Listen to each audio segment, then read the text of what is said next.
I'm here. Sean's here. Let's do this! Hey everybody, my name is Matthew Roth. I am joined as always with my co-host, Sean S1 Rude. That's his Twitter handle. Mine is Matt Roth512. You can reach us both on Twitter, or we can talk to us in the show thread on @Cageside Seats. Sean, this is the Post-SummerSlam Monday Night Raw, and they finally figured out how to do two shows back-to-back that weren't complete trash. This one somehow was better than SummerSlam. Oh, I don't know if I'd go that far. This one was more uneven for me. I thought SummerSlam was more even keel, but this one had some fucking what? You turn on the video on the live blog. That's what happened right there. I did not. You totally did. But I'm fired. I'm firing myself. It's a Cageside live first, ladies and gentlemen. Oh man, Sean. Okay, all let's right. try this. Let's try this. Suck. See, I take one night off. And I don't know how to do anything. It was a good show. I liked it. I'm happy to be back. Right? Yeah, it was uneven, but I liked it. Yeah, I mean, I don't even have a Cageside Seats window open. Where is that noise coming from? I don't know, man. Oh. I'm happy. I'm gonna be in the show thread. I had a great time talking with the Lady J last night. Yeah, you guys talked for like 2.5 hours last night. Dude, there was a lot to talk about. I guess so. I had to stay up late and convert that all to ooh-ah-la-la. Yeah, I woke up and got a notice from YouTube that apparently I don't own the rights to the video that I put on my YouTube account. No, I've gotten one of those before too. Vox Media. The Vox Media masters they'll crack that whip like nothing. Nobody's business, man. Yeah, I mean, apparently I've been using my YouTube in the past for the Hangouts. I don't own the copyright to the show that I co-host, and that's weird. But you should hire Alberto Del Rio's lawyer and get that sorted out. I'm gonna have to talk to Jerry. Do it. Anyway, I wanted to get your thoughts for SummerSlam, and then we can go into talking about this. Overall, what was the highs and lows of SummerSlam for you? I mean, the high of SummerSlam was really the same thing as the high of tonight. I mean, Ambrose Rollins is the hottest fucking feud that it's so hot it makes my face melt. Yeah, I didn't really have a low. I mean, the Reigns-Orton match was a bit of a drag. I wasn't crazy about the Brie-Steph match. They didn't embarrass themselves at all. I didn't love it that much. Those were probably my two low lights, but they weren't low. That's why I think last night was more even keel. Tonight there was some real. There were a few dogs and some real head-scratching decisions, but man, the Heyman promo and the main event were off the chain. So I joked about it on Twitter, and you responded when they eventually induct Paul Heyman into the WWE Hall of Fame. Don't have anybody else in the class. Just let him talk for 3 hours. Or induct a few people that are dead, let him talk about them, and then do his own. He should induct himself too. He should introduce himself and then give his acceptance speech. Right, and then when they eventually induct Brock Lesnar, it's going to be amazing because Brock Lesnar is not going to be able to give a speech. Just let Paul Heyman say, "Ladies and gentlemen, my name is Paul Heyman. I'm the advocate for Brock Lesnar," and then just let him talk about how amazing Brock is. Because tonight's promo was like, I thought he peaked at the lava promo, because that is a high point in the art of promo, and somehow Paul Heyman tonight, just the suplex repeat, that was, oh my god, it was so good. Like this may have been my favorite promo of all time, and that's including like the Austin 316 stuff, the stuff that The Rock used to do. Nobody can touch with, and the pipe bomb, nothing compares to what Paul Heyman does on the mic. It was pretty incredible. I mean, I guess we can just go ahead and talk about that now. I don't know. But yeah, the way that he managed to put Cena over, but then still put Brock over more was just I mean, I think that's one knock that people sometimes get put on Heyman promos is that he doesn't get the other guy over, or that he can't get smaller, he can't get Cesaro or the littler guys over. But I mean, he put over everything in that promo tonight. The whole company got put over.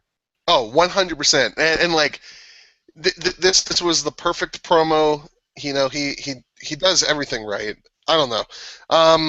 You know, I don't want to skip ahead. So Okay. let's. Yep. Well, we can talk about that all night. So Yeah, we'll talk about it more when we get to it chronologically. yeah. You and I could talk about that promo and the Rollins Ambrose match probably for an entire episode.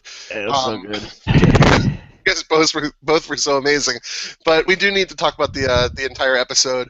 So I'll let you take the reins. Where did we start? Oh, we started with I tweeted that there was only one thing that they probably could have opened with that would have like dampened my enthusiasm after SummerSlam, and that was a good Stephanie promo. I mean, I'll get a little, you know, I love a powerful woman. I love a powerful woman in jeans even more. She looked very nice. She came out trolling everybody, doing her Steph chant, wearing her Steph shirt. And that was fine. That was all well and good. But then we went back to the Daniel Bryan is a philandering husband. We're sticking with that, I guess. They didn't push it too hard, but she definitely kept it out there that he cheated on Brie.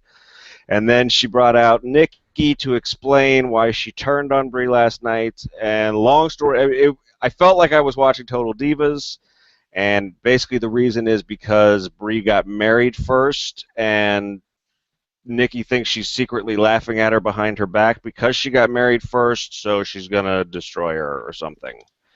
Yeah. And then they slapped each other, and Brie was sad. Yeah, what Lady J kind of brought up last night is that, and I'm disappointed that it didn't go this direction, is that it would have made a lot more sense if Nikki just came out and said, for months, I've been getting my ass kicked because of you.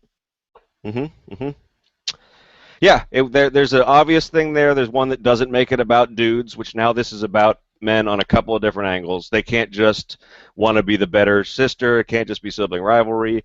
It can't be you were ungrateful for the sacrifices I made for you. It was your husband cheats on you, and I'm mad. I'm mad you got married first. Which, like, that, but you know what? This is another thing that Lady J and I talked about, is that this is what they're doing to tie in Total Divas. This is going to be this. Yeah. Last night and tonight are going to be an entire episode of Total Divas with some Ava Marie like talking about something thrown in. Like what you got last night and tonight. This how they're going forward with this. It's now clear that it's going to be playing into Total Divas, and it sucks because Daniel Bryan and John Cena are going to have to be part of it in some capacity. And I don't think that either of those guys really signed up for this when they said, "Oh no, totally, I want to be on. You know, I'll be on this show because this is my wife and this is my girlfriend." Yeah, yeah. I don't know. I mean, I am not a Total Divas watcher. I don't even watch it. Ironically, I'm not. They've lost me on this one because I'm not interested in seeing any of that. I guess it could be a way to write Cena out of the main event if now he's going to be like mad at Nikki for turning and she's going to be mad at him for not marrying him. I don't know, but I'm not interested. Yeah, I'm disappointed. I think the clear way of saying it is just, hey, look, I got my ass kicked for you, and yeah, and instead of you coming back and saying, hey, you know what, you're my sister. You've had my back the entire time. It was you angled for a match at SummerSlam, and I didn't get to work because of you. Like something like that would have just, hey, perfect. Like that is clean, and it makes sense, and I understand where Nikki would be coming from. Not she got married. Yeah, and Chris Hines in the thread brings up that, I mean, Nikki did transition her promo into more of just sort of an overall jealousy thing and less about the marriage, but at that point, yeah, I don't know. I wish it could be. I understand the Total Diva stuff, but I wish that. I mean, that's still a reality show about people who want to be pro wrestlers or sports entertainers. So can't it just be like, I've been sacrificing myself for you, and then all of a sudden you got the main event at SummerSlam, and that should have been me, and keep it so that there's some wrestling focus and not this like all this relationship drama. I mean, Yeah, you could have both, and I feel like they're veering way to the side of the relationship drama. yeah, especially with the Daniel's cheating on you thing. Really, because we're gonna have to see that on Total Divas. Like And it, that's I think that's also why he was kind of discussed. Like Daniel Bryan spoke about it last on Saturday at the yeah, it was over the weekend. at the 2K15 launch party, and he was like, "I'm really disappointed in the way that they went with it, as opposed to, hey, look, we're just we're fighting." And it's just dumb because I mean that's one of the selling points of The show, I thought that of the show. of the whole show, and I thought Daniel Bryan's babyface push was that he's this great guy, and now even to just pretend, because somebody's going to see that and only pay attention to it, or just be a dumb American and think, oh, he cheated on her, and that's going to be what they remember, and then you've just you fucked with your babyface, one of your purest babyface characters you've made in a long time. You've just fucked his image up a little bit. Yeah, even in kayfabe. It's stupid. And here's the thing about Total Divas as a show is that it's a vehicle to get non-wrestling fans to maybe get interested in wrestling. So you like you and I are going to watch wrestling no matter what. Yeah. You were on vacation this weekend and you still watch SummerSlam. You're still you're still going to watch pro wrestling. Total Divas is a vehicle that it could be used to get people into pro wrestling. And the bummer is that you now have a storyline that it's obvious that they're going to be using this. They're filming the show right now. And whether it's going to be on season 3 or season 4 or like a mid-season cutoff or whatever it is, it's going to be making the show and it's going to be making air. And so if the entire angle is that Daniel Bryan cheated on you, like, really, come on, like you can't do that. Yeah, and I think their ratings show that right now most of the people who watch that show actually watch wrestling too. So you might as well not fuck with us, because most of the people, I mean, when they put it up against a pay-per-view, its ratings dove. So I mean, and they need to stop being embarrassed about the fact that they're pro wrestling. That's Vince has always been embarrassed. I know. Pro wrestling. That we can have that discussion another time. That Vince McMahon is ashamed of the fact that he made $1 billion and made billions of dollars as a pro wrestling promoter. That's why he created the XFL. He wanted to be a legitimate businessman and the real athletic businessman. That's why the XFL was a thing. So I don't know. Anything else that you want to say about this opening segment? No, I guess it's gonna keep going. I guess. I like the trolling by Steph and the shirt that everybody was talking about, like online. They were talking crap about like, oh, way to cop Daniel Bryan's thing. The fact, his catchphrase, the fact that they're actually donating 100% of the proceeds to Connor the Crusher's charity. Oh, really? I didn't know that. That's awesome. That is incredible, and like. That's something that you should be talking about. Like, I get that Steph has to be a villain and the heel, but like, that makes me now want to buy this shirt. People have been doing the ALS Ice Bucket challenge because one, it's something you can put on social media, but two, because it kind of forces you to do charity. If the big selling point of this shirt is, hey, one, it's a shirt for Stephanie McMahon, and that hasn't existed in a decade. But two, here's a shirt that's actually all the proceeds are going to charity. That makes me, as a wrestling fan, say, hey, you know what? I'm not going to buy that really dumb-looking Roman Reigns shirt that has a Spider-Man logo on it, but I'm not going to wear a Steph shirt out, but maybe I'll consider buying it.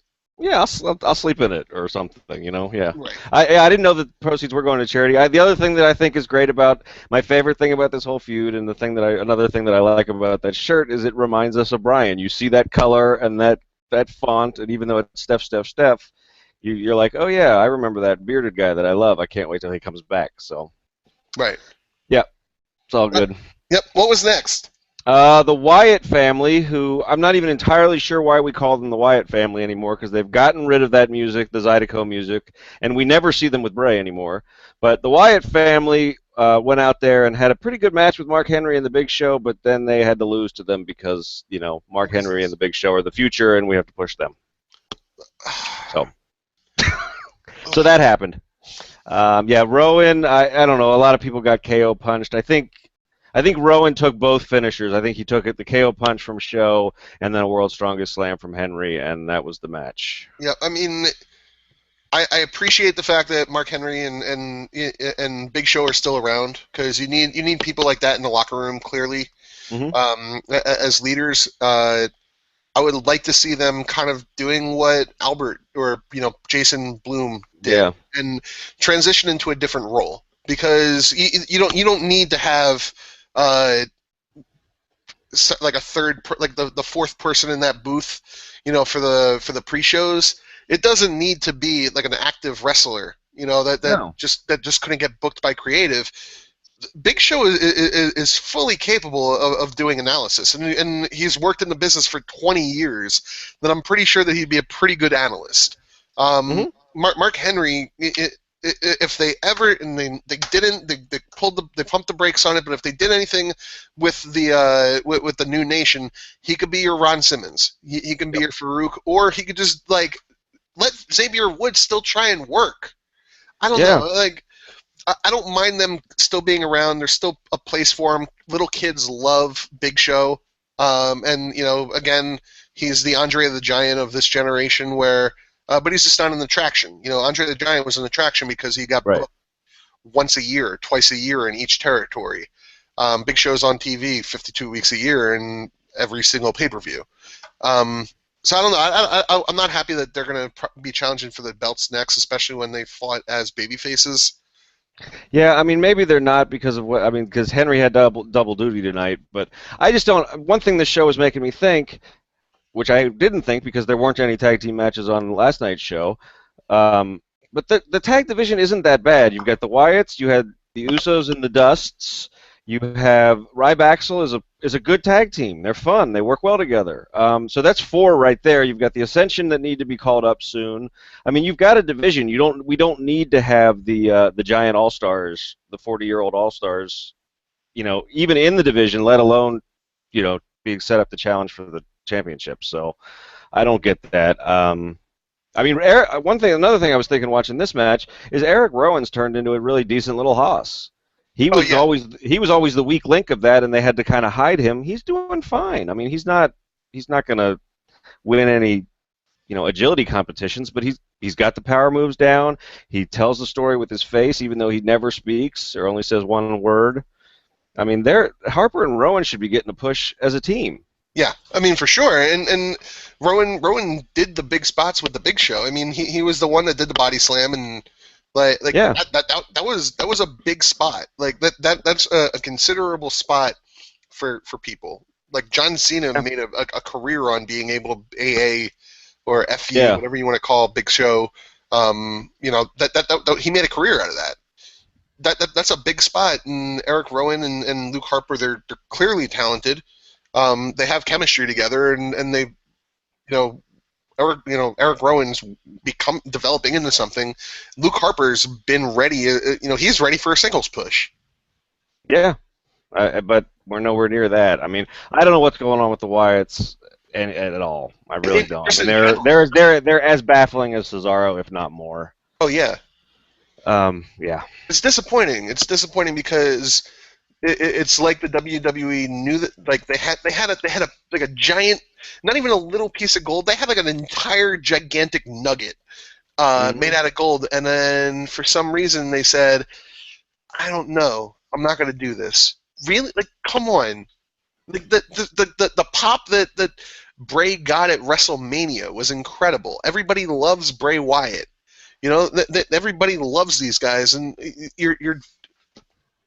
they're I don't know. I have no idea. I don't get it. I don't don't either. And I said it last night, and people kind of got pissed in the show thread that it's a very busy roster and there's not a lot of space for people. And said, hey, you know what? Like a guy like Damian Sandow and a guy like Cesaro, there's no room for him, and it's unfortunate. But I'd rather see them down in NXT wrestling with Sami Zayn and Kenta and Prince Devitt and Kevin Steen every single week than that, not being able to do anything and jobbing and people kind of took offense to that, saying that they're two of the best workers on the roster. The point is, I'd rather see them actually work meaningful matches than just being there to kill time. Oh yeah, I mean we talk about that all the time in my NXT recaps and the folks that comment there. I mean there's real mixed feelings about anybody getting called up because they're not going to get used as well. Even the best, the Shield. I mean the best example. I mean eventually they got used great, but for a while you're not going to get to see them putting on 15-minute main event matches like you would on NXT. So I mean they could do all kinds of stuff. I mean, they've got main events, which has been a better show. They've got superstars. They could not do rematches every night, which is, I mean, that was one of my knocks on tonight, was we haven't gotten to any of them yet, but there's a bunch of rematches from SummerSlam. They could mix things up a little bit better and use those guys better, and they just don't. I don't know. I don't know. They're just too lazy to, I guess. I don't know. They have a legitimate cruiserweight division right now. You can turn NXT into a cruiserweight show, and I don't get it. I really don't. I have no idea what they're doing. And I don't know why you wouldn't just turn superstars into like a tag team show. Yeah, I mean, with the network, I don't know why they could segment stuff like that and just see that you've got a real easy way to tell. I mean, I guess the theory has always been that Vince didn't think tag teams sold. Well, if you make a tag team show on the network and you see that it draws a bunch of eyeballs, then that's not true, or you prove him right, and then we move away from it. Right. So I don't know. Next we got one of my favorite segments of the show, which was Seth Rollins was talking with Renee Young, and I don't know I didn't really care what he said. Yeah. But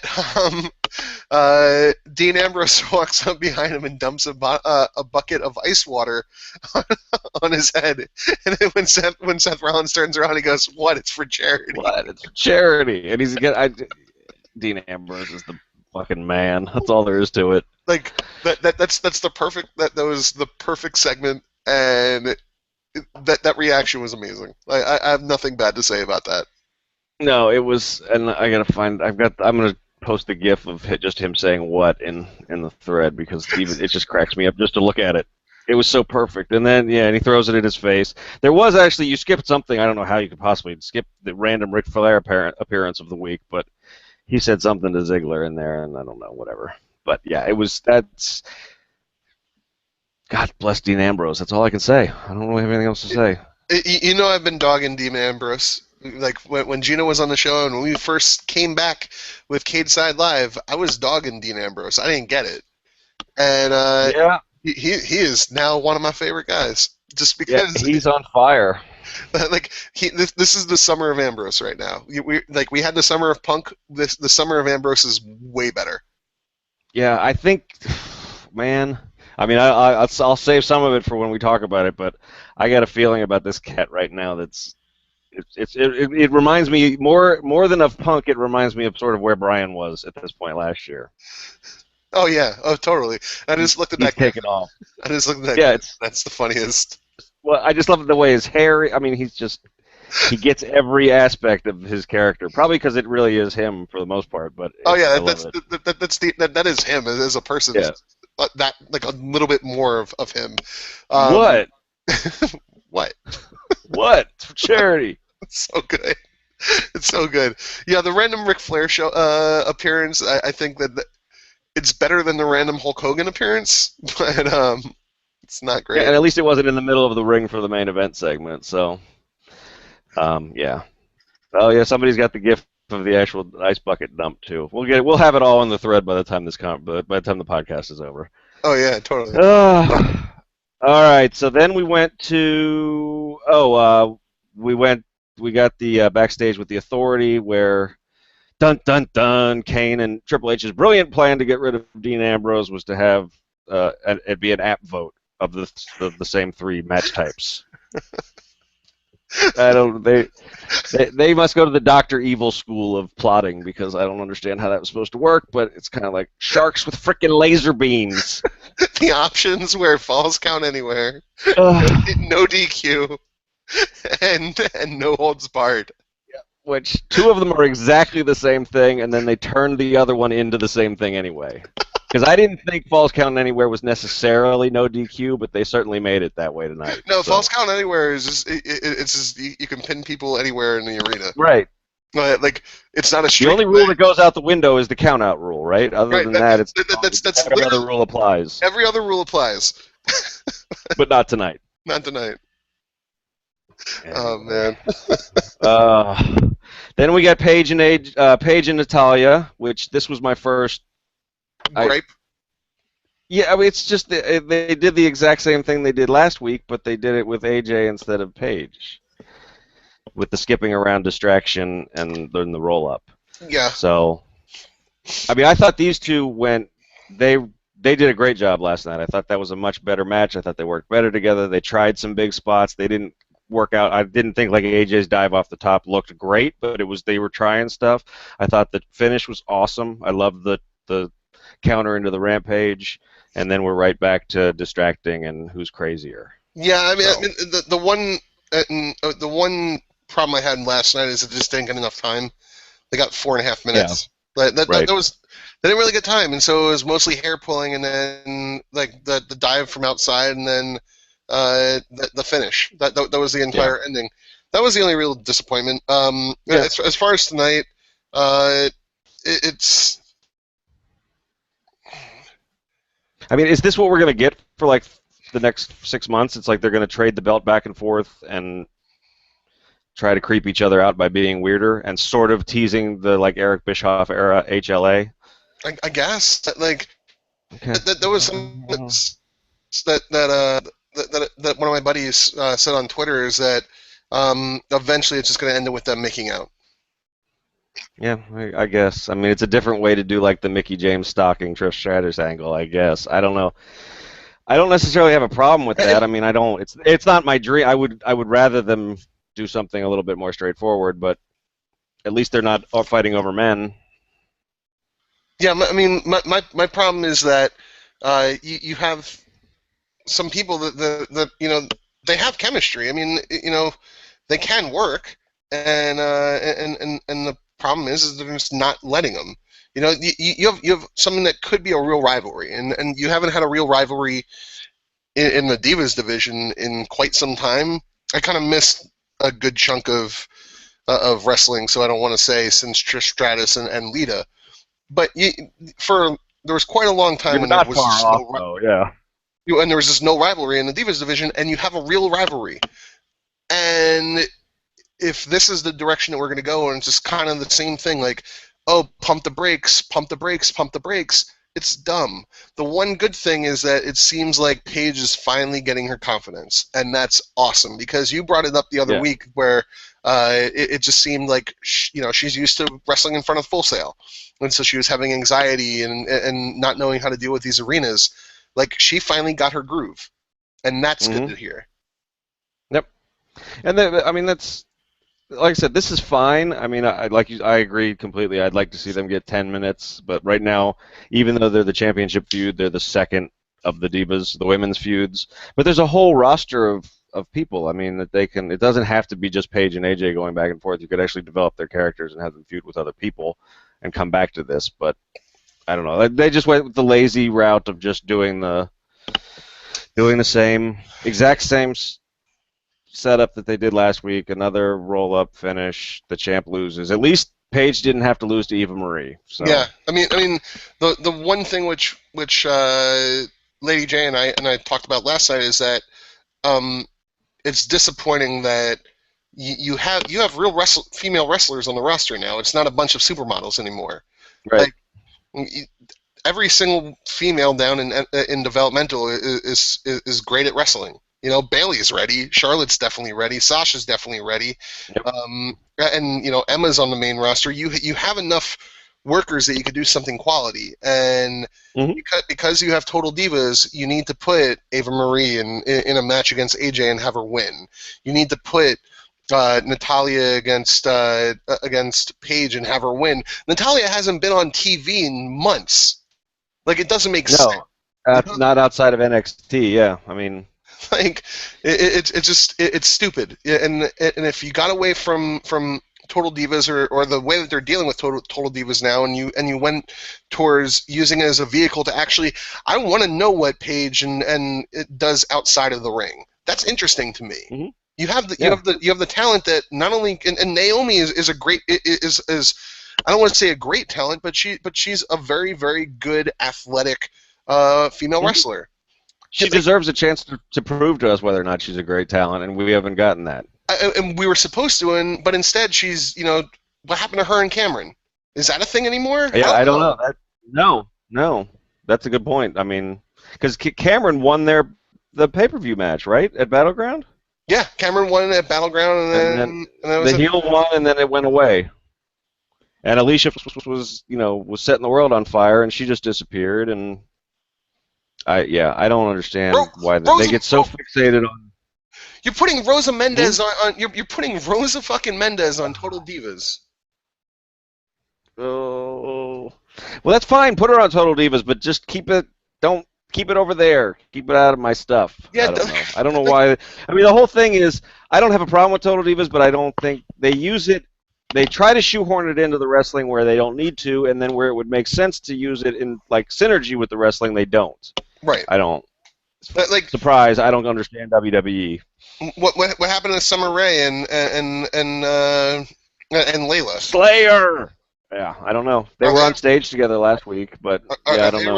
Like, it's just, it's so frustrating because and I get that people don't like the joke. Oh man, Divas match. It's time to go get another beer, go to the bathroom, or make some dinner. I get that joke, and I made it. I've made that joke in the past, but you finally are at a time when you have the women who can work. It's not It's not like you have a bunch of people that are just saying, "Oh, well, I couldn't be a beach model, so I'm gonna be a wrestler." And Kevin Dunn's like, "Oh my God, you have boobs." Like, it's not. We're beyond that now. Like Bayley is a great wrestler. Charlotte's a great wrestler. Charlotte's an attractive woman, and she can wrestle. So you get best of both worlds right now, and I want that. I want to watch a Stratus lead a feud. That's something I want. Those women got to main event Raw. Yeah, and maybe we're at a point where having these two feuds coexist and having people not shit all over them on social media, maybe we're working to that point, and it's the whole, Kevin Dunn's got to get out. The less Vince gets involved, maybe. So maybe there's reason to be optimistic, but we're not there yet. Yeah. Anyway, anything else you want to say about this? Because we didn't really. No, I'm good. All right. Then we get to talk about the goods some more. Yes. What happened next? I think it was Miz and Dolph Ziggler. No, didn't we go? Don't we get we get the title in Paul? Oh, we did get the title in Paul. Yeah. So you're recapping Raw. I need you to give me Paul Heyman's entire promo. I wish I could. Because I'm assuming that you transcribed the entire thing. I did not. I wish I did. Because Gino did the live blog. I know I'm fired again. Yeah, so they brought out the new title, which I guess we should talk about that. It is what it is. It's not great. It's the same belt. It's just a different logo. Yeah, I mean, they didn't really do anything. Brock got his side plates. They're both the same. They're both his back, or his, I guess they're the back tattoo. Yep. Which I thought, they missed an opportunity. They should put the back tattoo on one and then the penis sword on the other one. I thought that would be better, but they didn't. Oh man, that tattoo is so bad. I know. And I have some bad tattoos, but yeah. That, but one of them isn't a phallus in the middle of your chest. No, I mean I have the words "Hot Boys" tattooed on my chest, so I mean it's not much better. But I can at least say that mine is from going and traveling with some friends and having some bro tattoos. I don't think that there's other people in Minnesota that got a penis sword with Brock Lesnar after like a crazy night in Seattle. Well, and plus he was like already in his mid-20s and a millionaire when he got that too, so he can't even play like the young and dumb and card. Yeah, the young anyway dumb punk rocker card. Yeah. Yeah. Anyway, so yeah, Steph changed clothes. Still looks great. I like the jeans. Look better myself, but and and Triple H is out there buddying it up with Brock, which I still find is weird that they never actually addressed the whole. Last year you broke my arm and we tried to kill each other for a year, but hey, it's best for business. So, and then they kicked the mic over to Heyman, and so he ran down. He's got a new one behind the one who conquered the one who was the one to beat the one who was behind. What? There was a lot of ones. There's a lot of ones, and that was it got confusing. Yeah, and that was the prelude to there being a lot of suplexes later. But and so he put over Cena pretty well. That last night Cena convinced him. He said he and Brock had never gotten the don't give up. They never understood Cena before, but last night he watched it happen, and he understood why. Even though it still pisses him off that his kids are Cena marks, he understands why now, because Cena's been on top for 10 years, which nobody's ever done, and he doesn't give up, and so Heyman's got respect for that now, but Brock doesn't. And Brock doesn't care if you're a martyr. That doesn't give you street cred. Anybody who steps in the ring with Brock Lesnar dies. And that's what he said repeatedly, which is, it makes you stand up and take notice when he says that. So so last night Brock killed hustle, loyalty, and respect. He killed them all. And he said the same thing's going to happen to anybody else that tries to step in the ring with Brock. And he put over the network and said that you can't. Brock is not must-see TV. He can't miss TV, so you need to spend your $9.99, and so that you can watch Brock eat, sleep, suplex, repeat. And then he said suplex, repeat 15 more times for the 16 times he did it to Cena last night. I'm going to say this. That was the first time that they've put over the network with the $9.99 that it didn't feel forced. Yeah. That with the way that Stephanie McMahon said it in her opening promo, and you can watch it for $9.99 on it felt forced. This it felt natural. The one I made a couple of comments on Twitter, and the big comment that I made is, if I'm the UFC, I'm kicking myself that I never thought to use Paul Heyman for Brock Lesnar with Brock Lesnar. Oh, yeah. Paul Heyman, Brock's not a good. Brock is an awful interview. Brock Lesnar is a terrible interview. Even when you have him, when you get time with him with UFC PR staff right there, he's awful interview. He's just not a charismatic individual with being able to speak. And Paul Heyman clearly enjoys MMA. He does Helwani's show all the time, and he did a 90-minute interview in studio with Helwani. I'm sure that if the UFC made it worth his while, he would have put over Brock Lesnar and made him a legitimate, larger-than-life character, not just, oh, hey, Brock Lesnar, former pro wrestler. Right, not just scary presence, but actual. Because they were still. I know they were still friends, but didn't they still have a business relationship too? Heyman and Lesnar. Yeah. Yeah. They should just get Heyman in there just to do. Dana should have paid him just to do commentary. Any show that Rogan couldn't do, or the pre-show on Fox or something, because he could sell the shit out of anything. That's why the $9.99 sounded good coming from him, because he worked it into his overall sales pitch. He wasn't being ironic or trying to be a smartass and winking, which is what Triple H and Steph do all the time, so you kind of feel like they're mocking you. Even though Heyman actually insulted the crowd before he said the $9.99 line, he was actually telling you that this is something that would be a good way for you to spend your money, you idiots, so do it. Mm-hmm. And the promo, I already said it's probably one of my favorite promos ever. And Sean and I said in the beginning of the show, when they're eventually going to be, inducting Paul Heyman into the WWE Hall of Fame. It's clear that that's going to be happening. There's no way it's not going to be happening. And when he eventually he's eventually the big act that they induct, because he's going to have to be. You're not going to make fucking. You're not going to induct John Cena and Paul Heyman in the same year. Paul Heyman is going to be going in by himself. He should go in alone. Don't have the Miz be the big draw for that year. Give Paul Heyman a good 90 minutes just to speak. Don't even have a rest of the class. Just let it be Paul. because Heyman is so good. He's so good at speaking. And Sean, have you seen the DVD? I've watched most of it. Yeah. Like, Yeah. it's really interesting. Mm-hmm. Like the way that he got into wrestling is interesting. He's a fascinating dude. Yeah. And so it's not even just, oh man, like Paul Heyman promo. Like he has some real stories. Well, that's the thing is that the other person that's like him is Vince, really, where they're important to the business because of how they innovated and and their successes and failures as a promoter, but then they also became one of the greatest characters of all time. Right. I mean, like the only person that you can really put in that group as far as innovated but he failed is Eric Bischoff, and right.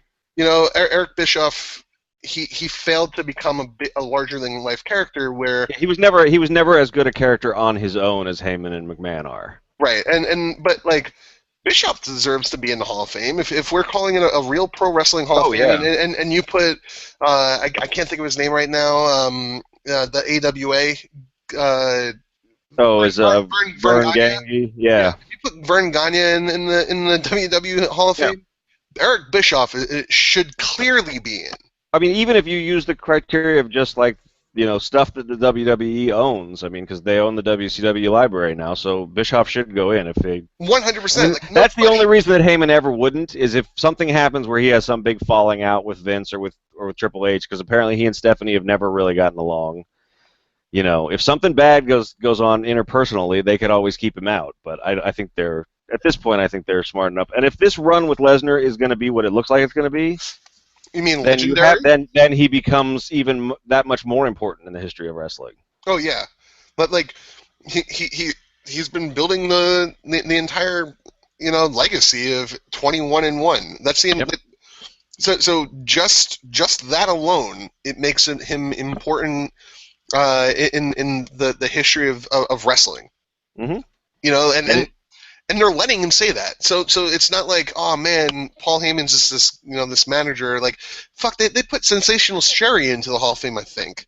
Like, Freddie, like I'm sorry, she didn't really have that huge no.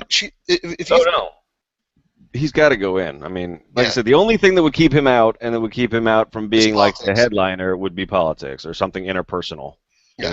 So, So what do you think we're getting with? Because nobody came out to challenge Brock. There was no interruption by Cena or anybody else. The locker room apparently is cowering in the back. So they didn't start to set up a Night of Champions match. There was no word. They didn't say Brock will be back next week. For all we know, we're not going to see him for 3 months again. But now he has the belt over his shoulder.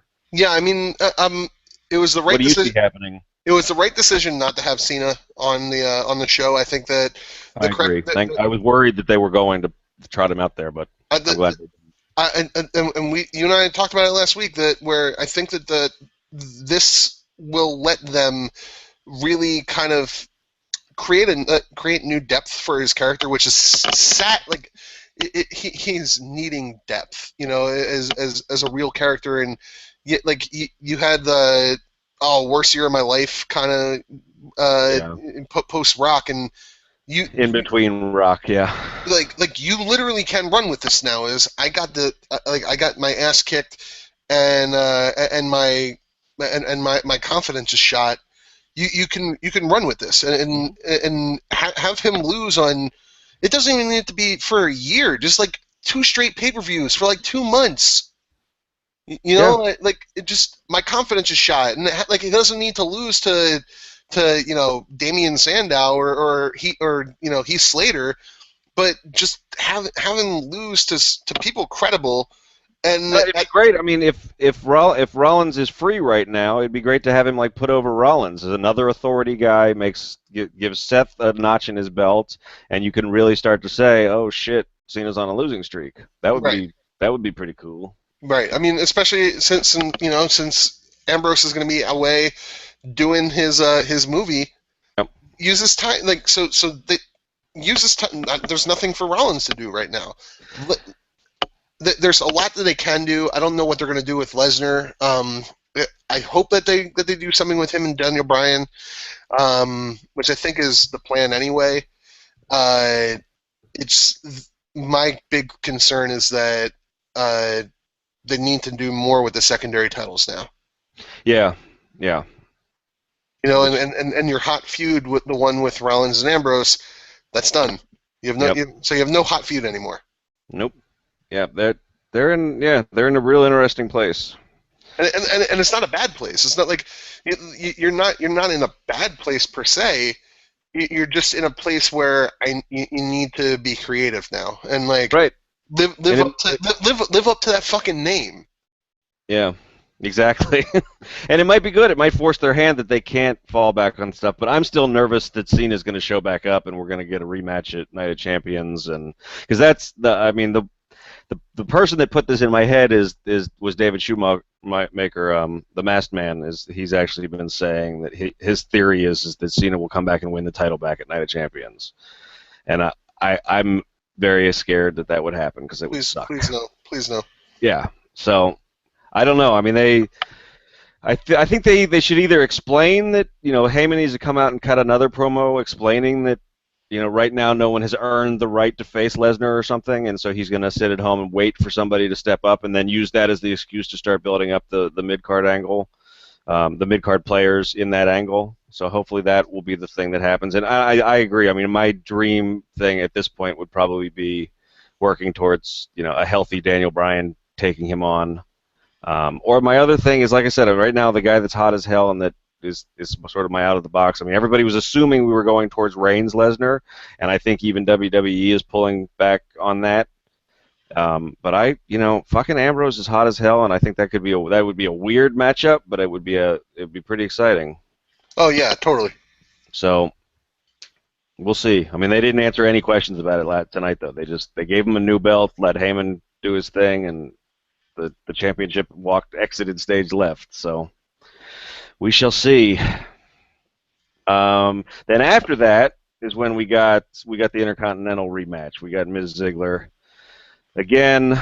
Another protected finish thing. The champ lost. The champ lost every match the champions lost every match that they were in tonight. Miz won via count out, but Ziggler keeps his belt because count out doesn't count, and it was fine, I guess. I wish that Miz had kept the belt. I think this feud was hotter with Ziggler chasing. It automatically loses some luster for me with the babyface with the belt. Yeah, but I mean, Miz is a big movie star, so I mean, he's true. He needs to go back to Hollywood.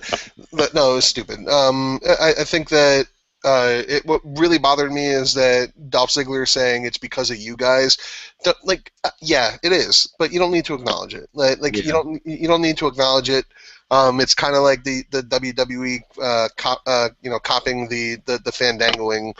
Right. It just doesn't. Now it doesn't feel natural. Yep. I think that Miz is champion, especially the cocky actor character that he. This is the first time when Miz is compelling. Yeah. Ever, and having him being the cowardly champ. That works. The cowardly heel or whatever you want to call it. Yeah. That works for him. That's for this character. And, yeah. I mean, it's just Gino was talking about it on Twitter. I mean, he does. You want to see him get his ass kicked. So if you don't let that happen, that's drawing money. People are paying to. Oh, will this be the time he finally gets his ass kicked? Or even if he keeps the belt, is this the match where we get to watch somebody stomp him for 10 minutes and then he cheats out a win? That's more compelling than the Dolph. Yeah, again, them embracing something that had happened organically and then making it instantly not cool by doing that. And I guess they wanted a babyface as champ since Brock is going to be. I mean, this is their big chance. The Intercontinental title is going to be It's going to have to matter. Belt. Going to have to matter. Yep. And it's on Dolph, and we'll see. I don't know. I guess this feud is still going on. I mean, that's why you do the count out, the bullshit count out finish. Yeah. It felt forced. I mean, like we were saying, there's a roster full of guys. I mean, if this is really, both of these guys did good work in this feud together. Miz really established himself as a cowardly heel. Dolph was getting the underdog, babyface thing going. Now that Dolph has won the title, split them off and let them go make a couple of other guys. Let Dolph feud with Sandow and let Miz feud with, I don't know, Cesaro or somebody turn somebody, and then build everybody up that way. Don't keep this one feud going until everybody's sick to death of it, and then you lose the goodwill that you got for Miz and Ziggler. Mm-hmm. And again, like the big thing that I was saying last night is that you have you have plenty of people that are ready right now to get called up, and part of it is that desperately need fresh blood. But you need to commit. You need to commit to it. Like an Adam Rose it should have worked. It's fresh blood. Fandango should have worked. Bo Dallas should have worked. But they just don't want to commit to it. And that guys like fucking Zack Ryder getting an opportunity to beat Fandango and being on Raw, that doesn't make sense to me. You don't need Zack Ryder on Raw. He doesn't need to be there anymore. He doesn't really need to be on the roster, period. And I know that there's Zack Ryder fans, but what does he really bring? Because he doesn't bring anything. Like he's a serviceable wrestler. It's not great. He's a decent promo. It's not great. The reason why he got over is because of the internet, and they don't really need him there either. They don't need him to do internet stuff because they have the JBL and Cole show. You have plenty of people that are more deserving, better at everything, and instead you're just keeping people around. It's stupid. Like it doesn't. Wrestling isn't there's no seasons in wrestling. It's not like there's an off season, but you can rotate people. You can rotate people from developmental up to the main roster, and give some people that are that lost their goodwill, send them back down to NXT. Right. You can keep people fresh that way. I mean, you don't have to bury somebody completely and then have them disappear. You can have them have a program. Somebody wins the program, somebody loses the program, and then they shuffle back down to NXT or just go on Superstars or Main Event for a while, and then that keeps everybody's characters fresh. Right. I mean, it happened with Tyson Kidd. Tyson Kidd's doing the best work of his career right now. Yep. If you watch NXT, Tyson Kidd is brilliant right now. Yep, he's owning it, and I was doubtful when he went down there. I was sort of cranky about it, but he's killing it. Yeah, you can send him down to NXT, and it's not a demotion. You could just say, hey, look, creative. You could say creative has nothing for you right now, but we want you to keep fresh with the network, with the WWE Network fans. This is not a demotion. You're not being sent down and not in having to pull down the ring and take down the ring, and you're going to be working dark matches. It's it's not like you're not wrestling Road Diaries all of a sudden. It's a cushy gig. You're helping you, and it would be smart too, because then those guys who have experience on Raw and SmackDown are going down and teaching the newer folks who might have a big indie or international experience, but they don't have WWE experience. Right, and here's the thing: how many I love Tyler Breeze. I love the stuff that he's been doing. How many times? Yeah. And I love Sami Zayn. But how many times can I watch Sami Zayn versus Tyson Kidd? How many times can I watch Sami Zayn versus Tyler Breeze? They're great matches. Yeah. Maybe throw in Tyler Breeze and Fandango. That'd be a great match. I mean, Fandango should go down. Fandango and Sandow should be down there at least once, because they do the tapings. They tape 3 or 4 episodes at a time, so they should go down there a couple of times a year and have a 3-week, 4-week program with somebody. Right. There's no, I mean, at least then we could see them do something with given some time, and see if they start to get over down there doing something a little bit different than just fucking jobbing on the main shows. We haven't even seen Sandow doing his thing for a couple weeks now. And this is, again, this isn't like, oh man, I want these people fired. It's just start rotating talent. Like you can keep John Cena and Randy Orton and Sheamus and all your bigger draws on the road, but send Big E back down. Send Kofi Kingston back down. Let Kofi, Xavier, and Big E go down there and figure out if that stable will work. Yeah, it's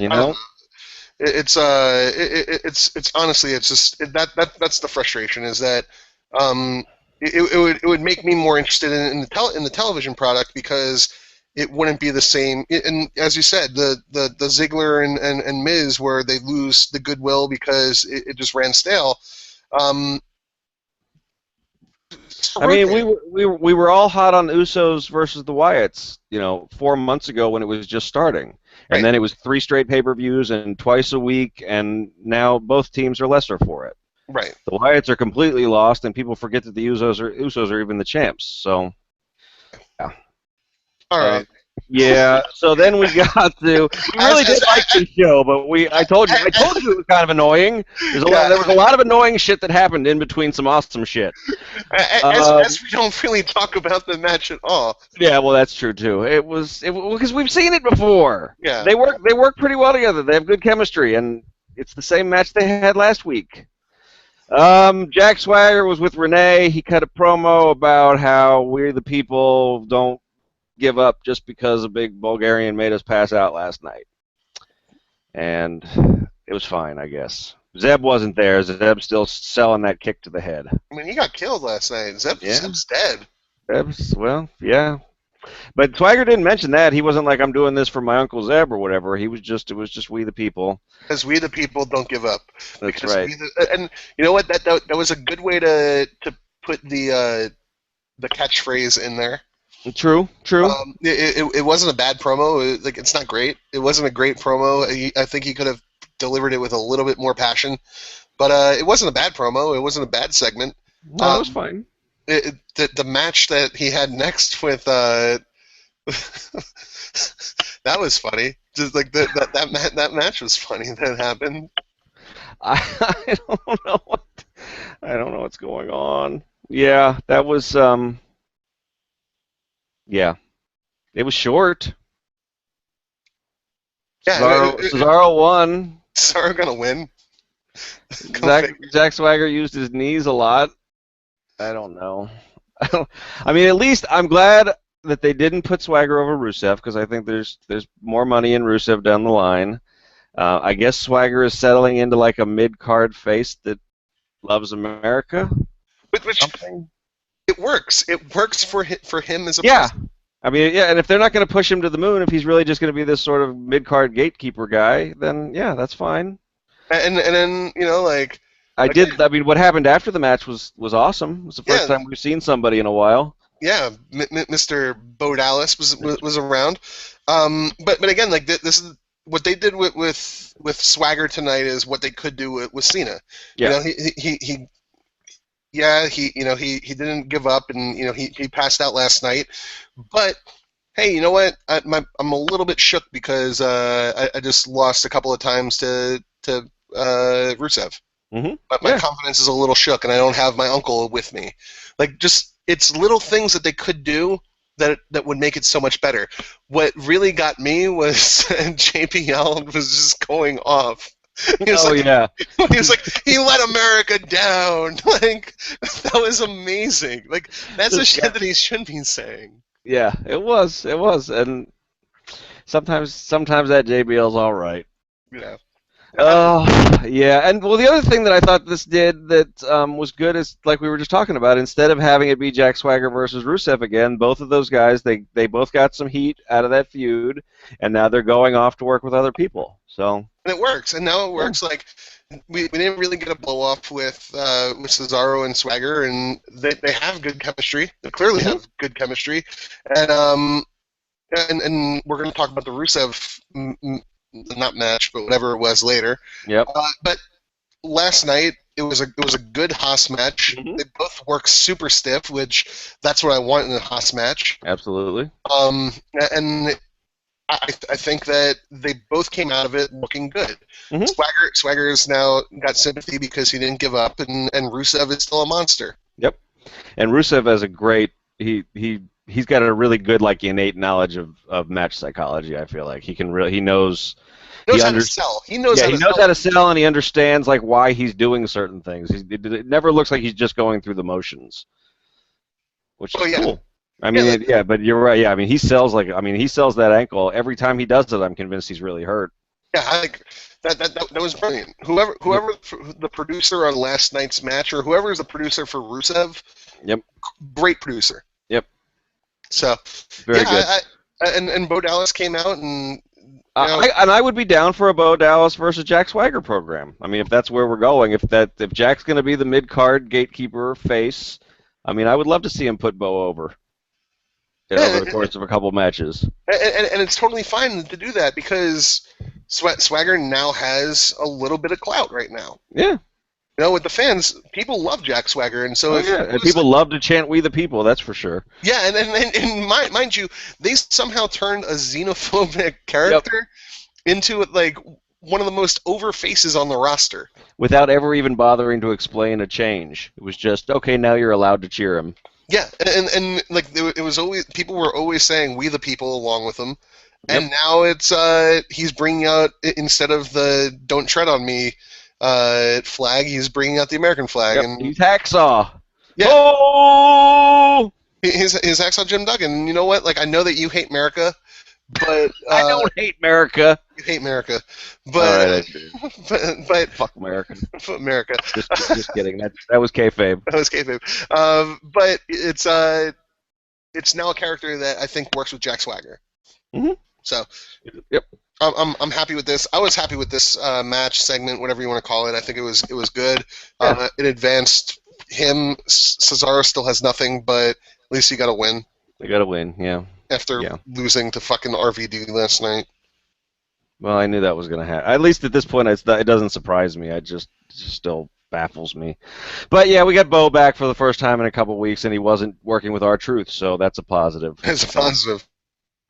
So then Chris Jericho talked to the lovely Renee Young in a meeting of Canadian minds. And he said, again! Ever. And he said the fire burns and best of the world in the same sentence. So I think that means for sure that CM Punk's coming back. Or it means that I'm fired. CM Punk is coming back. Quoted Sean Rueter. Yep. Cageside Live. Monday Night Raw. 50,000 hits. Yeah, I don't know if you saw, one of our biggest stories last week in the middle of all the Del Rio stuff and TNA falling apart in the build to SummerSlam was Gino posted that CM Punk tweet where he just wrote ha ha ha ha ha ha over. That was like one of our biggest hitters all week. He was like, so anybody who complains about Punk, you all still click on it. So there you go. Like you morons are still clicking on it. Yep. But like that. What Gino's doing is great. He's trolling. He's not really trolling because he's paying the bills. Mm-hmm. But that like what Gino's doing is basically whenever people would complain about my articles, but not really the elbow and Bleacher Report. My response was thanks for the page view. Mm-hmm.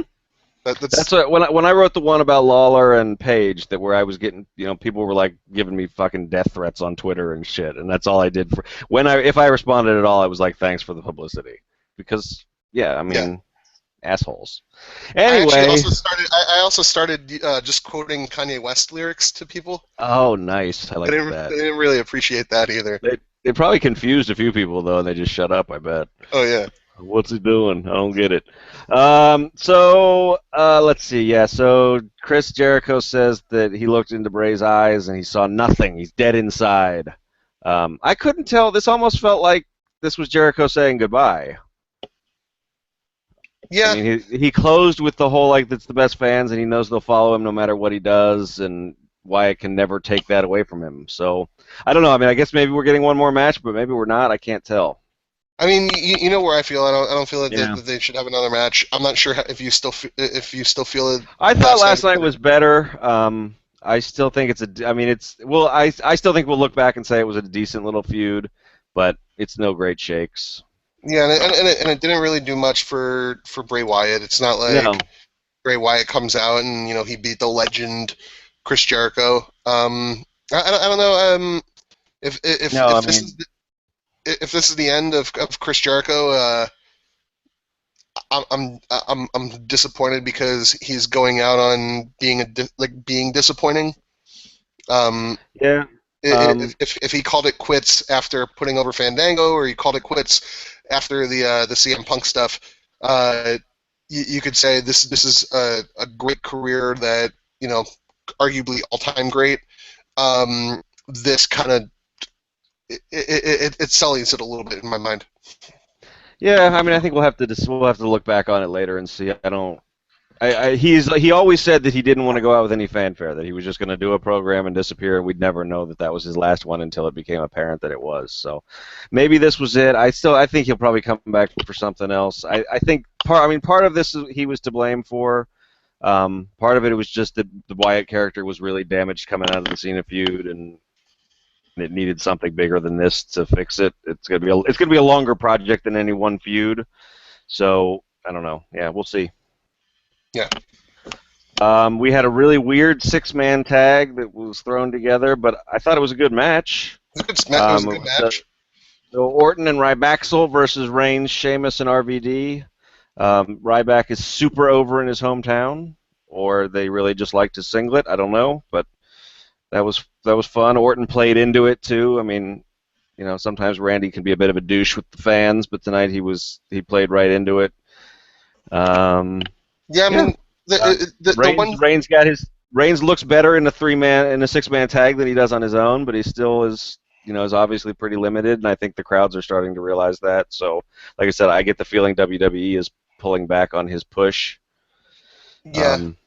I mean, Lady J brought up a great point last night, and she said that it's seeming like if you've just been reading his interviews, and not the kayfabe stuff, but just his interviews in general, that he's doing with radio stations, because they're actually starting to promote him and make him do media. Yeah. It's seeming like he's believing his own hype. Mm. And the disappointing thing is that he's not there. Yeah. He has the hot tag spots, and that's what he has, is hot tag spots. But, and again, I'm giving credit to her. He had 18 months of riding with Dean Ambrose and Seth Rollins, and he never figured out, he never asked questions during those long car rides about, hey, can you help me with my promo? Or, hey, can you help me with my match psychology? That's the disappointing thing, is that, you have two of the best people that you can ride with. Right in the modern era right now, there's very few people that can teach you more about promo or just match work than Seth Rollins and Dean Ambrose, and it seems like he's squandered that opportunity. I guess. I mean, yeah, we'll never know behind the scenes if they tried to help him, or if he did ask and it just didn't click. Or, I mean, he's always been sort of cocky. I mean, I remember there was a quote, at the height of the Shield thing, where somebody asked him if he thought that he was going to be, what right he had to be the next big thing or something like that. And he was like, well, somebody's got to step up and take it. Why not me, or something? Right. So I think that's part of his lineage and his genetic makeup kind of a thing, just his character makeup. Right. But yeah, I don't know. Something didn't, and I don't. Again, I mean, I always have a hard time completely blaming the guy, because I think, one thing, I think he's getting pushed faster than he should be because Bryan's out, but I also think that, throughout the thing with Ambrose and Rollins, I think it's really hurt that he never runs in to save Ambrose. I mean, it's like he seems like a dick. His character seems like a dick for completely just brushing off the fact that Rollins betrayed them while Ambrose went after him. I understand why that had to be the case story-wise, but you could play with the edges a little bit more than they have. Yeah, I mean, where was he tonight? Yeah, I mean, he could have. I mean, even if he was too late, for him to have run out there and been there with the paramedics, like, my brother's down. I mean, that would be huge. And for his character. Yeah, especially when you're running the special on Wednesday, yeah. Which we could talk about that too, because I'm going to be so stoked about that. But it seems like they gave him. He still has almost the same gear. He still has the same entrance. He still has the same entrance music. And so he's clearly still the Shield. And he and Dean Ambrose don't have any problems. They were both, I don't know. I think that Roman Reigns, it's clear that he's being pushed too soon. That's not to say that he's not eventually going to be the guy, but it's pretty clear that right now he's not ready. And I keep saying it. Can you see him working a 30-minute match at this year's WrestleMania? No. He needed to be carried by a very good worker last night in Orton, and Orton's style benefited him greatly, because Orton works a little bit slow, especially as a heel. He works really slow. That's one of the ways that he gets heat. and that helped Reigns out a lot last night. And that was still only like 15, 16 minutes. Yeah, and it was one of my least favorite matches on the card, even though I thought it would end up being kind of decent. So yeah, you and a lot of other people have swung me around that I never say never. I mean, maybe something might happen down the road, but if they had any plans of getting him to the main event by WrestleMania 31, I think they're rethinking them. Yeah, it's clear that they're rethinking them. I don't know what they do for WrestleMania in the main event, because that was the plan. Yeah, it depends. I mean, it depends on a lot of things. It depends on if where Bryan is. I mean, like I said, I mean, not to jump around, but I think if Ambrose's movie absence isn't too long, and I mean his comeback heat should be amazing now. He could be pushed up there faster than anybody else. Yeah. And be a lot more ready for it. Oh yeah, totally. So Reigns hasn't been around for that long, but yeah, he needs to be learning faster than the curve needs to be moving faster than it seems to be, or steeper, or something. Whatever my metaphor that I'm mixing is. Yeah, I mean the one thing there was a match tonight, so we might as well talk about that. The one thing that it was a good match. Everybody, as you said, Ryback clearly is over. Curtis Axel is still a really, really good worker in the ring. Yep. So from a technical standpoint, there's not really many complaints. The one thing which I just didn't understand is why Sheamus and RVD. Yeah, I don't know. And like you said, I mean, I totally agree with you, and I hope that this is our chance to get the secondary titles elevated. But if they're planning on elevating the United States title, somebody should remind them that it exists. Because did Sheamus even come out with it? I guess he did, but he hasn't defended that thing in ages. I mean, he's making Ambrose look like he defended it all the time when he had it. Because Sheamus is, when he's even around, he's not defending the belt. There's no storyline for that belt. RVD, I guess, just got over his flu, so they're trying to use him a bunch to get their money's worth out of him. I don't know why. It was generic face. It was like the generic face teams they used to throw together to have six mans with the Shield. This was like that, a throwback to that, but Reigns was on the good guy team this time. Yeah. From a technical standpoint, it was a good match. Like, I can't complain about what happened within the ring. It's just the actual match that makes sense. Like, Ryback and Randy Orton, doesn't really make sense, but heel. And at least two of those people are in a tag team together. Like, is Sheamus and RVD a new tag team? It might be. Maybe they're going to challenge Big Show and Mark Henry for the titles. I don't know. I wish they would go ahead and make Ryback so officially, because they hung around with The Miz for a while, where it was sort of like they were his entourage, and they've done this with the Authority a few times. I feel like that they could just officially make them sort of like muscle. Maybe they should be like mercenaries. They should be like a heel APA. I don't know. Yeah, I'd like them to get a little. I'd love for them to get a storyline direction, because I think they're a fun team. I think, and like you said, I mean, Curtis Axel's a great worker. Ryback is a really great character and a good worker. Yeah. I mean, I wish they would get them something going. Yeah, it's there's more that you could do with Ryback. They don't need to be champs, but again, like if you make them APA, that'd be awesome. I could get into that. Yeah, that would be cool. Yep. So yeah, we got that going on. Bray Wyatt came out and said some more stuff. He's going to be the face of salvation, and Jericho will never understand that, I think, was the gist of it. Again, get this man a direction. I don't know if he needs to convert. I mean, I guess at this point, maybe if he could convert some people, that would be another thing that you could do with some other guys on the roster that you're not doing anything else with. Make them new converts, and then Bray's got, I don't know, do some fucking thing. Yeah, I mean, I'm going to be honest, this was completely forgettable to me. Yes, I would have if I wasn't running down Gino's live blog. I would have forgotten it was here. So.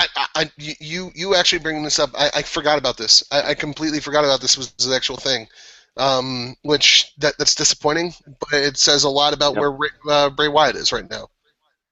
Yep. Like he doesn't have the wife. So that happened, and then yeah, there's just no Wyatt family anymore. It's just Bray Wyatt kind of no himself. They're off separate, and yeah. So then the Usos faced the Dust Brothers, who JBL called the Dust Brusters, I think, towards the end of it. The Dust Brusters. Dust Brusters. So that's a new thing. We can call them that. And yes, and again, the champs lost. Like, the champs lost every match they were in tonight. So that was great. I don't know. Gold Dust looked a little bit off tonight at the start, which I guess is understandable. They haven't wrestled a whole hell of a lot, and he's older than me. So, yeah, it was okay. It was a match.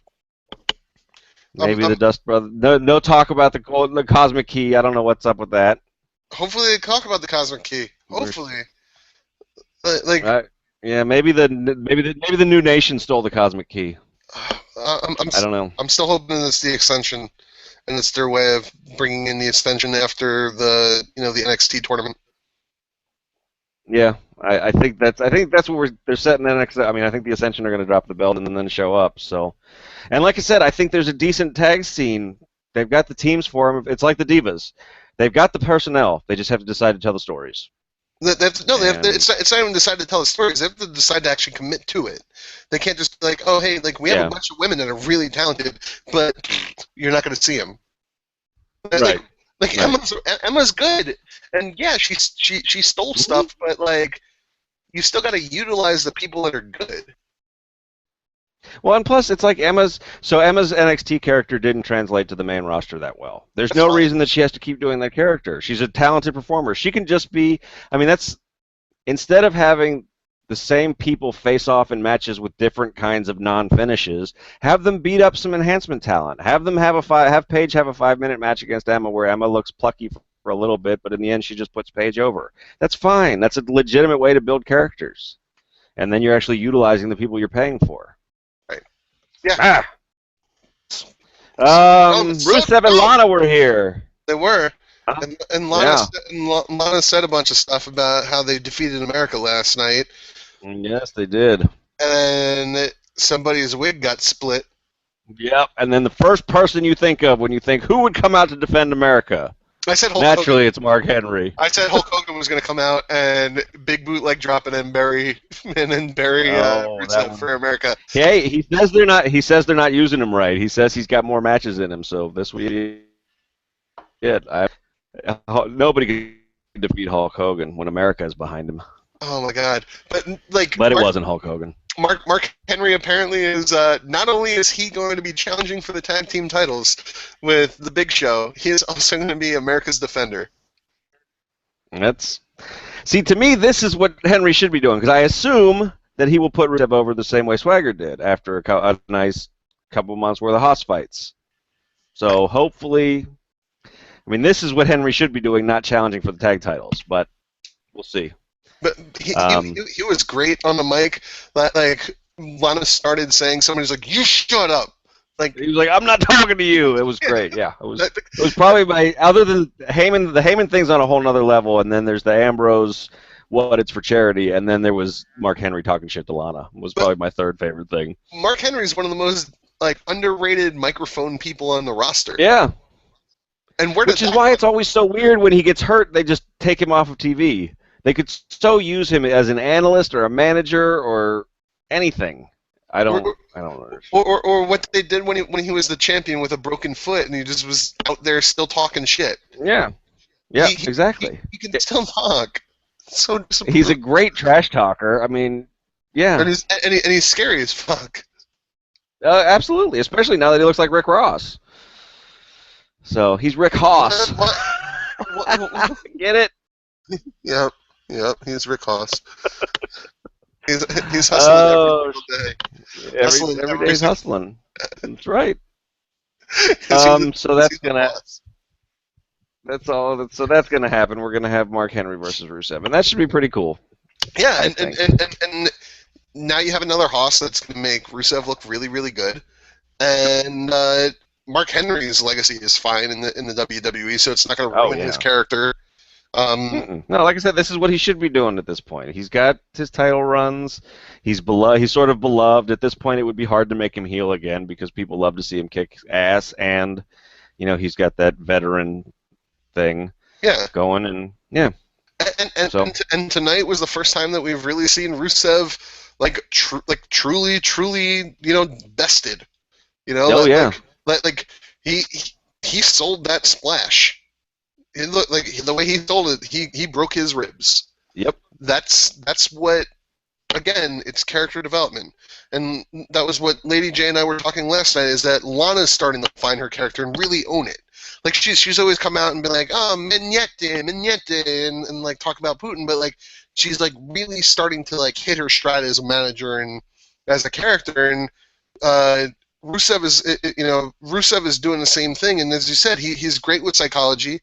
He understands how to sell, and it adds more to the character because the monster, you can do two things. You can do the unbeatable monster like Goldberg, or you can do the monster who, he hurts you, but, he also can get injured. And I buy the he also gets injured monster a little bit more.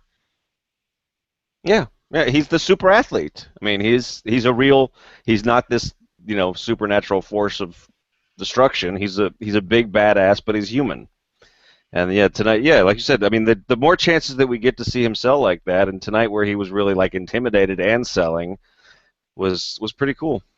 I'm really high on him. I mean, like I said, Lady Jan and I talked about it in the preview for SummerSlam thing that we did last weekend, or end of last week, that we posted on the weekend.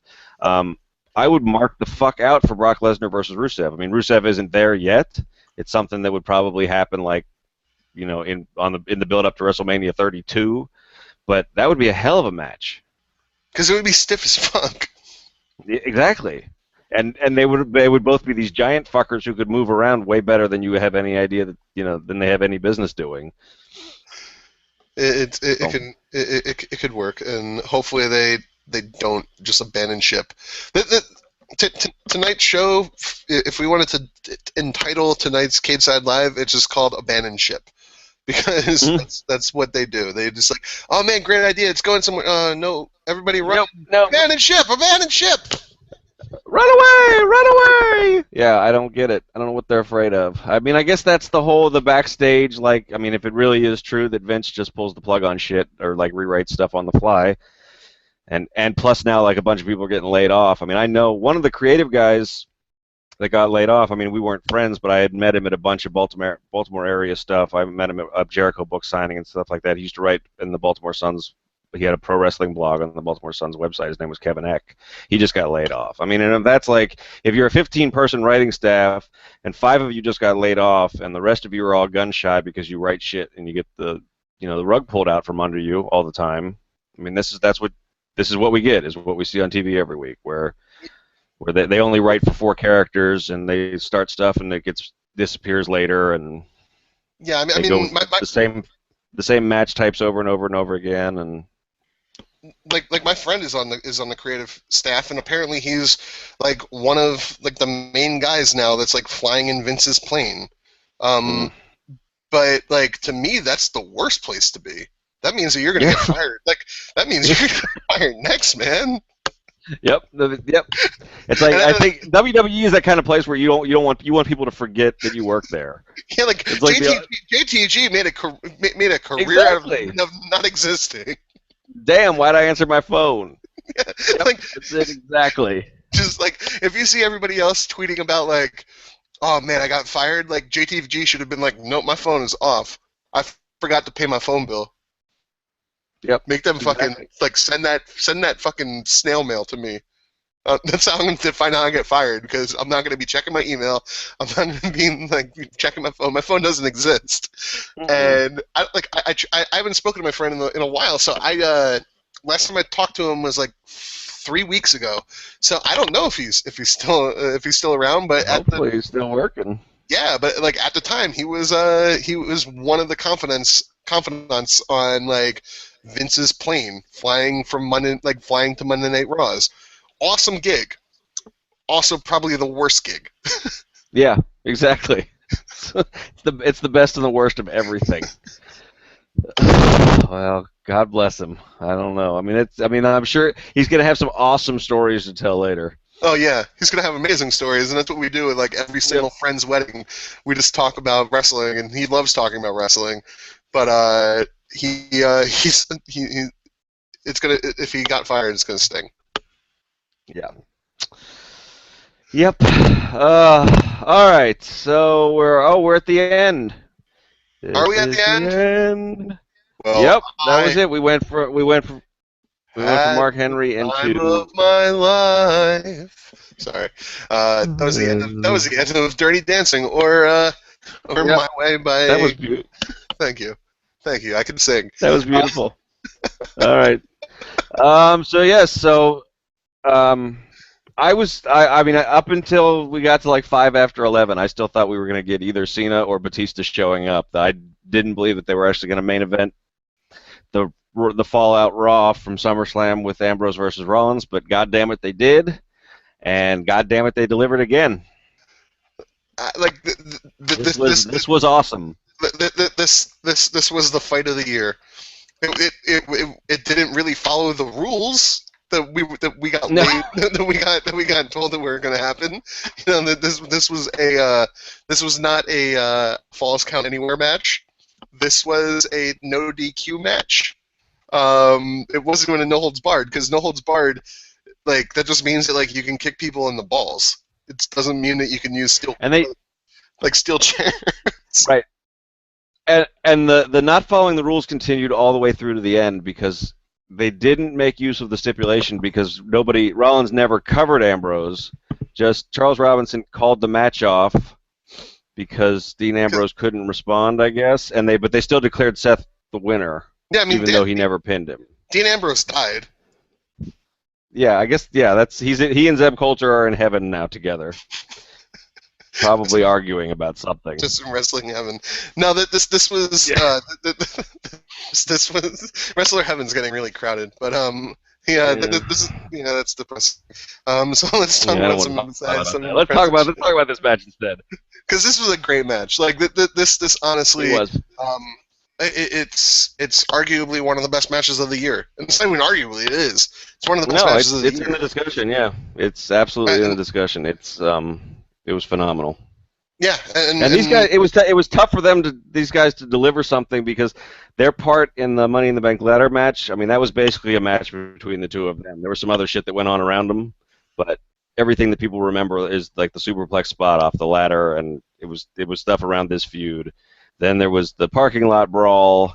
Then there was last night, and now we had this, which I have to go back and watch both of them, but they're both awesome. I don't know if they're both match of the year candidates for me. Yeah, I mean, both last night and this one. The SummerSlam match was probably my favorite lumberjack match of all time. I said it last night. They tend to not be that great. It's a stupid stipulation to me, right? Because it's like a battle royal. It's It's predictable. You could just go, oh man. The baby faces beat up the heel, and the heels beat up the baby face whenever they're thrown out of the ring. And when the baby face gets thrown out of the ring, the baby faces help him back in. That's how a lumberjack match has usually gone. And last night's was, and so I wasn't really looking forward to the lumberjack match as much as I should have, just because it's a stupid stipulation. But they were able to make it not dumb, and it worked.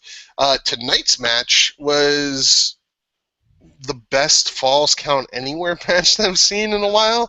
Fuck, it's not a Falls Count Anywhere match. Yeah, I guess. Yeah,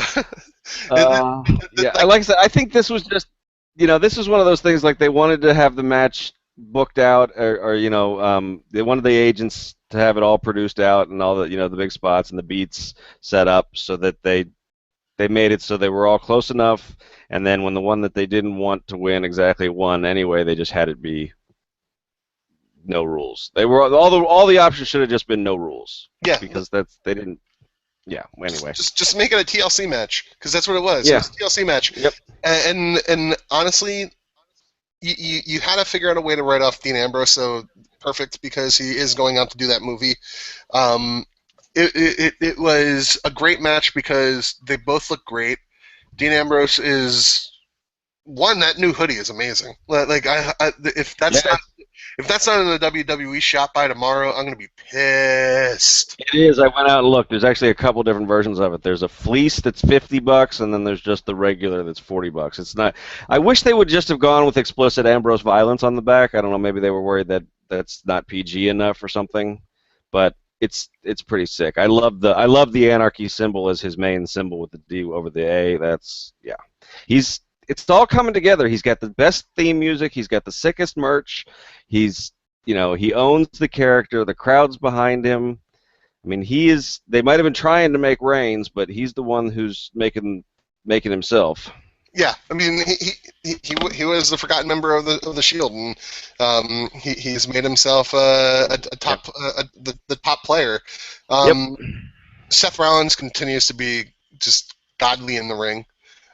He's that power bomb. I thought wrestling was fake. It's fake, man. And that's one of those spots that hurt both of those guys because Rollins sat right out into it, he landed on a chair. That's like it. I mean, your tailbone is not supposed to hit like a 2-inch thick piece of metal, like cramming your coccyx bone up into your asshole. That's not supposed to happen. No, they learn how to fall, man. It doesn't hurt. Yeah. Okay. Yeah. They teach their bones how to move inside their body. They're Zen masters. That's what they do at the performance at the training center. That's some ninja shit right there. That's awesome. They learn how to fall on a pile of chairs because it doesn't hurt. That doesn't hurt. Oh God. Yeah.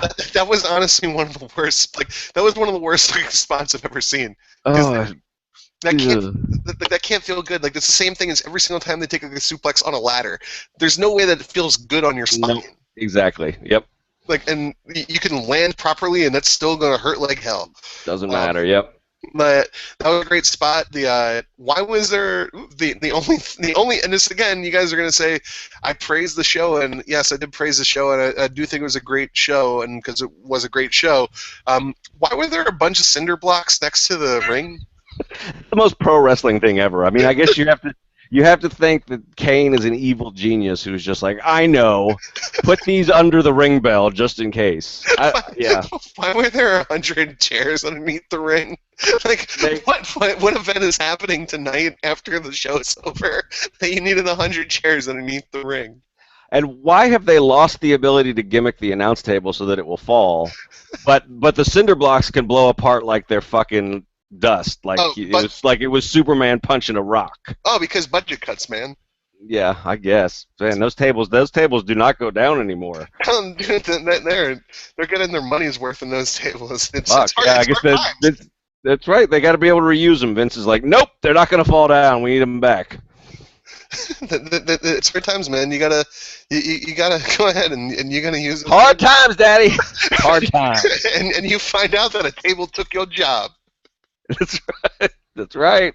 Your son had to dress up like a clown, and the table took your job. Oh man, no, this was a great way to write off Dean Ambrose. He sold it like he's done. He didn't move for the whole overrun. He was just head down there. That's perfect. This is perfect. Seth Rollins.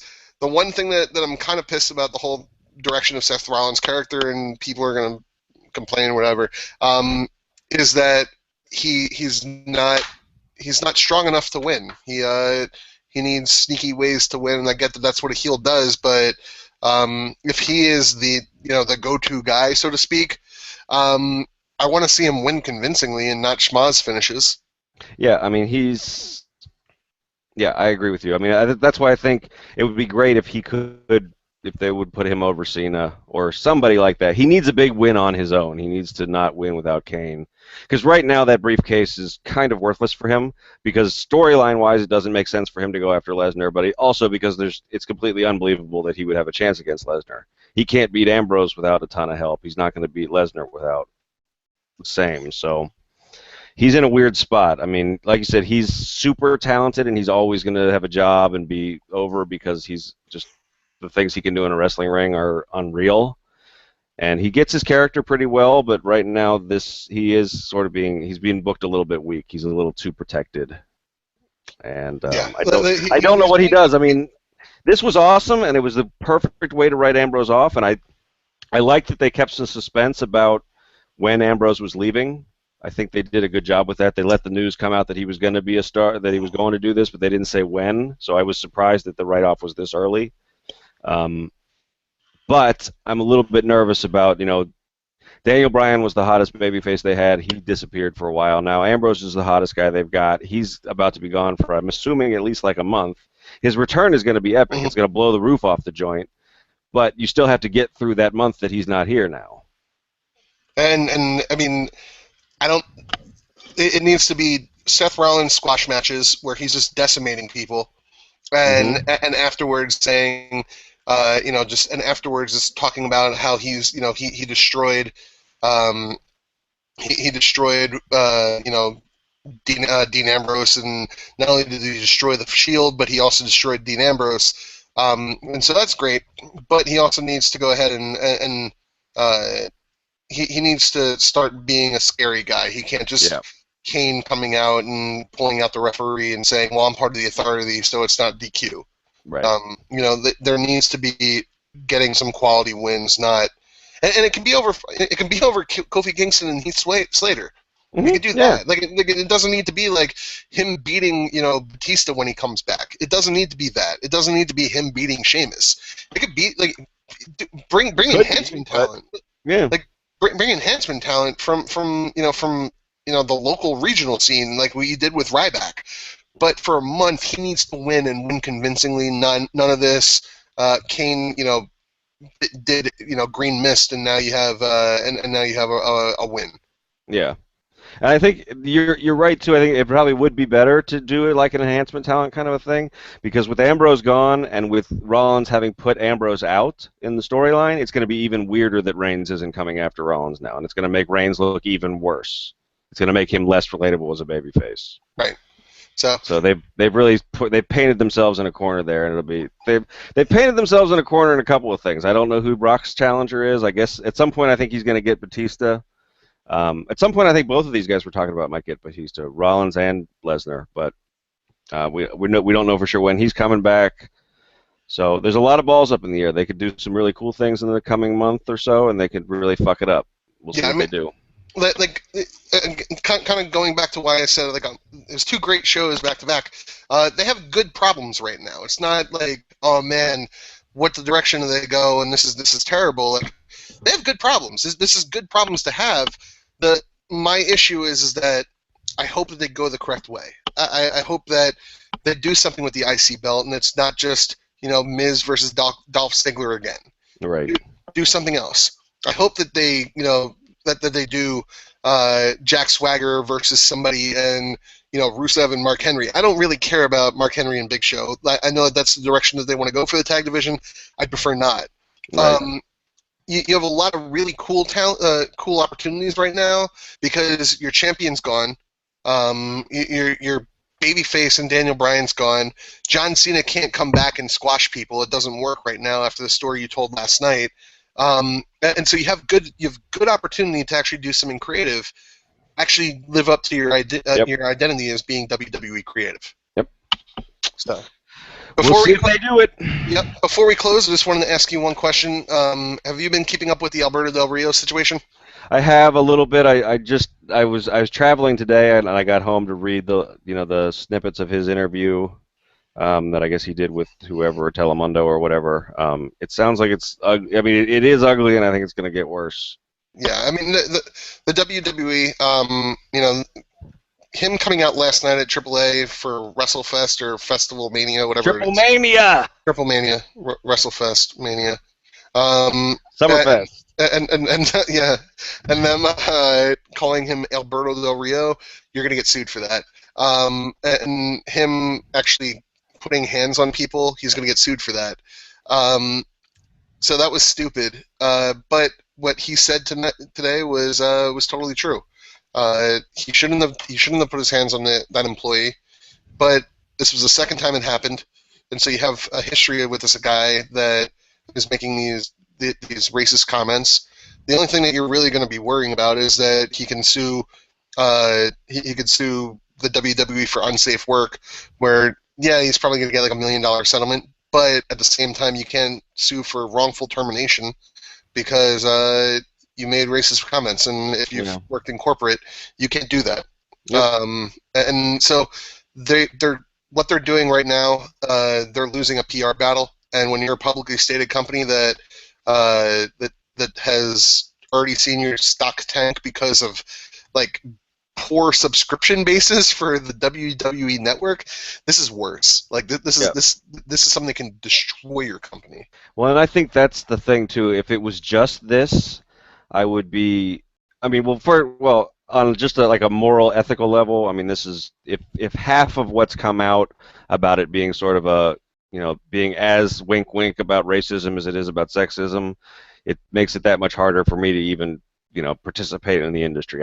Like we said at the open, I'm a mark. I'm gonna watch this stuff. I enjoy it, but they just keep throwing up barriers that make me feel kind of icky about it, and this is another one. If it's just a widespread thing to make fun of blacks and Latinos and Asians backstage, that's bullshit. But like you said, I think the real problem is from like a corporate standpoint and a legal standpoint is that they're coming up on this like perfect storm of things.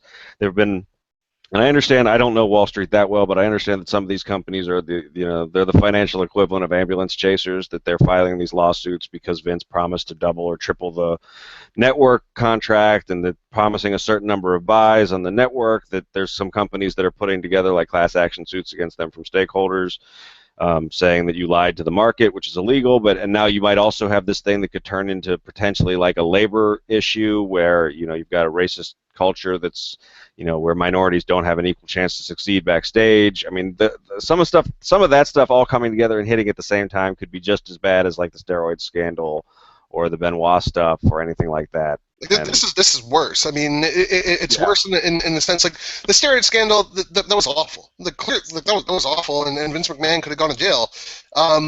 This is worse in my mind because you have a big portion of your audience is Latino. And like if you've ever been to an event in anywhere in the South, and I mean that they're huge in Miami, and they're huge in Houston, and they're huge in LA and San Diego, and they do Mexican tours all the time. You're gonna lose all that goodwill, and you can't afford not to have that segment of the population. And they're putting such a push into international expansion for the network. I mean, I think that's part of why we're getting like the jokes about the German announce table all night tonight. They're expanding overseas. I mean, they obviously they want to go after Asia. Signing Devitt and Kenta is a play for the Asian market because both of those guys were superstars over there with two different promotions. And the assumption always was that Mexico and farther south into Latin and South America was part of that push. That was why, they even said like Del Rio they were trying to push him as the babyface champ was because he was going to be their Mysterio replacement to lead that charge. And so now you've alienated that population at a time when AAA is making some moves. They're going to be on pay-per-view. They've got a contract for television in the States. I mean, you could really lose that market for generations if that market thinks of you as the racist company and there's an alternative for them. Right. It could be really bad. And they wouldn't be wrong to have that assumption. No, apparently not. I mean, certainly not based on... I mean, they're not denying that this guy's, this Cody Barbieri guy, or however you say his name, is just makes some racist douchebag comments. Yeah, and him going on to Twitter and saying when you wonder why Alberto Del Rio's fired, like that's not even part of corporate. That's not their corporate strategy. That's not their social media strategy. So like, there's a lot that this is like if people are wondering what the biggest thing that's going to affect the business for the next 10 years is, it's not the network. The WWE network is not. It's important, but not really all that important compared to this. This is going to dictate the industry for the next decade. And I don't want to be the sky is falling kind of guy, but if this plays out the way that I think it could, this could ruin the company. Worse than the lawsuits that people are saying we didn't get as many subscribers as we thought. This could ruin your company. So I think the only good thing, it's not a good. I mean, the reason that I still believe that they'll survive even if it gets as bad as possible is because there's no competition out there. Yeah. I mean, even if they had to strip down to bare bones, they're still the WWE. TNA is about to go belly up. ROH isn't interested in being any bigger than they are. GFW or whatever Jarrett's thing is might be vaporware. I mean, so they're still the only game in town, so they'll survive. But I mean, it's a really bad time when you were trying to take things to the next level and change the paradigm to all of a sudden be fighting fires like this. Yeah. It could get really bad. Yep. That was the only non-Raw thing I wanted to talk with you about. Yep. Sean, I love doing the show with you. Groovy, yeah, me too, man. I'm sorry I missed last night, but sometimes I gotta not get divorced. So yeah, no worries. And Lady J's awesome, so we should try to get her on for a little three-way. And I don't mean that in any sort of sexist innuendo way. Yeah, what I was going to be saying is that I thought she did great last night, and there was clearly a little bit of hiccups, but not many. I would like to see her join every so often for a Cageside Live. I know that you don't want to do Cageside Live after NXT shows, but I'd be up for doing Cageside Live with her for the big events if possible. Yeah, or I mean, I would definitely. I mean, we could do. I mean, we should do it for Takeover 2, the Quickening or whatever it's called. I mean, I don't want to do it every week because I got to write the reactions, but for the big ones, we should hook that up, and we'll try to make pay-per-views a regular deal, and we're getting there, people. We're trying. Yeah. So, Lady J, if you're listening, and I don't think you are, but if you are, we love you. You're our new number 3, Gino. You're fired, Lady J. Oh, shots fired! Shots fired! All right, everybody, deal with it. Deal with it. Oh, crap. Come on, computer. Hi, everybody. Hi, everybody. I'm still here. Hey, we're still here because Sean can't click his mouse.